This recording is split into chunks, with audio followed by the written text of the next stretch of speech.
செழித்து இந்த உலகமெழும் நாடக அரங்கில் என்னை உலவிட்ட என் தாய் தந்தைக்கும், மொட்டுக்களாயிருந்து மலர்ந்திருக்கும் பெரியோர்களுக்கும், இன்றைய மொட்டுக்களாயிருந்து நாளை மலர துடிக்கும் என் சகோதர சகோதரிகளுக்கும் என் முத்தான முதற்கண் வணக்கங்கள்.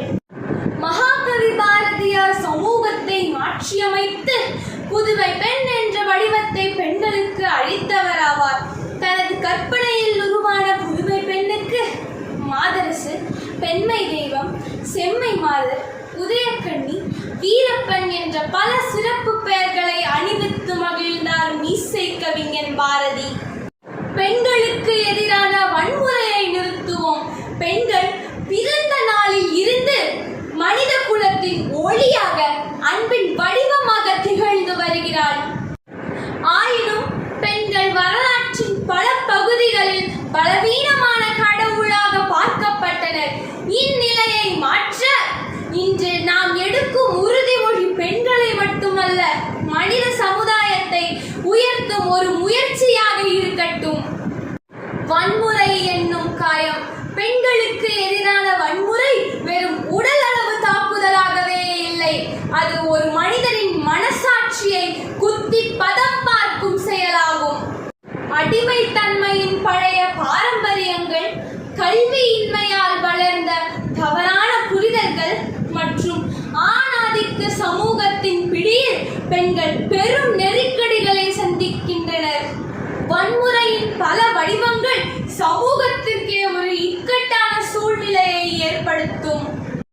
குடும்பத்திற்குள் நிகழும் பீடனங்கள், வேலைகள் மற்றும் கல்வியின்மையால் தடுக்கப்படும் பெண்களின் முன்னேற்றம், பொது இடங்களில் அவர்களின் பாதுகாப்பிற்கான சவால்கள் அனைத்தும் பெண்களின் உரிமையை மட்டுமல்ல, அவர்களின் உயிரையும் அபாயத்திற்கு உள்ளாக்குகின்றன.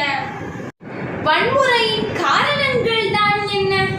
குழந்தை பருவத்திலேயே சம உரிமைகள் பற்றிய விழிப்புணர்வுகள் இல்லை. பெண்களை கட்டுப்படுத்த வேண்டும் என்ற எண்ணம் இன்றளவும் இருக்கிறது. பல சமயங்களில் பெண்களுக்கு எதிரானவர்கள் தண்டனையிலிருந்து தப்பிக்கின்றனர்.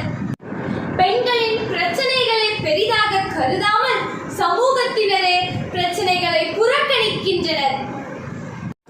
பெண்களுக்கு எதிரான வன்முறையை சமூகம் எங்கும் நிறுத்த நாம் சில தனித்துவமான வழிகளை அறிமுகப்படுத்த வேண்டும். ஆண்களும் பெண்களும் சமம் என்று கல்வியால் உரிய முறையில் குழந்தைகளுக்கு போதிக்கப்பட வேண்டும். ஆணும் பெண்ணும் நிகரென கொள்வதால் அறிவில் ஓங்கி வையகம் தடைக்குமாம் என்கிறார் முண்டாசு கவிஞன் பாரதி.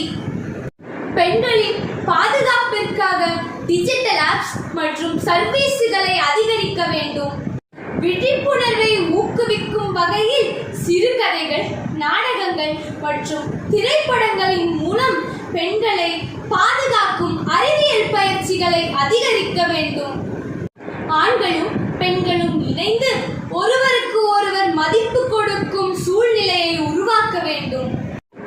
ஒரு பெண்ணின் கனவு முறியடிக்கப்படும் போது சமூகத்தின் எதிர்காலமே அசைவாகிறது.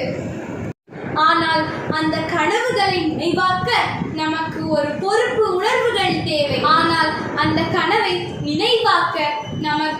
பொறுப்புணர்வு தேவை. பெண்கள் பாதுகாப்பாகவும் தன்னம்பிக்கையுடனும் வாழும் சமுதாயத்தை உருவாக்குவது நமது கடமை.